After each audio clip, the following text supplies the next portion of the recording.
రాబోయే 2 సంవత్సరాల్లో ఎలక్ట్రానిక్ రంగంలో 1,00,000 ఉద్యోగాలు కల్పిస్తామని మంత్రి నారా లోకేష్ తెలిపారు. రేణిగుంటలోని శ్రీ సిటీలో తయారైన సెల్కాన్ తొలి ఉత్పత్తిని సచివాలయంలో ఆవిష్కరించారు. కార్యక్రమంలో సెల్కాన్ ఎండీ గురుతో పాటు సెల్కాన్ ప్రతినిధులు పాల్గొన్నారు. రాష్ట్రంలో స్మార్ట్ ఫోన్ తయారీ కోసం సెల్కాన్ సంస్థ వేగాన్ని అందుకునేందుకు కార్బన్ కంపెనీ పోటీ పడుతోందని మంత్రి వ్యాఖ్యానించారు.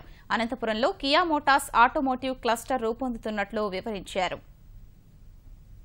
సెల్కాన్ స్పీడ్ చూసి ఇప్పుడు కార్బన్ అందుకునేదానికి ప్రయత్నిస్తున్నాడు. మన టీం కూడా వచ్చారు. కార్బన్ ఇంకొక 3 నెలల్లో ఆ ఫ్యాక్టరీ కూడా మన రేణిగుంట దగ్గర ప్రారంభించడం జరుగుతుంది. అదే కాకుండా ఇతర కంపెనీలు కూడా ఇప్పుడు అందరూ చాలా చూస్తున్నారు. లిథియం అండ్ బ్యాటరీ మ్యానుఫ్యాక్చరర్స్ కానివ్వండి, వాళ్ళందరూ ఇప్పుడు వస్తున్నారు.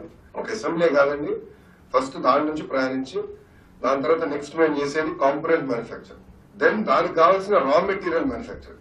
రాబోయే 2 సంవత్సరాలు 1,00,000 ఎలక్ట్రానిక్ మ్యానుఫ్యాక్చరింగ్ ఉద్యోగాలు ఇస్తాం. అది మా కమిట్మెంట్ ప్రభుత్వం పరంగా. 3 సంవత్సరాల్లో భారతదేశంలోనే 10 ఫోన్లు తయారవుతే 3 ఫోన్లు ఆంధ్ర రాష్ట్రం నుంచి వస్తున్నాయండి. అనంతపూర్ లో కియా మోటార్స్ వస్తుంది.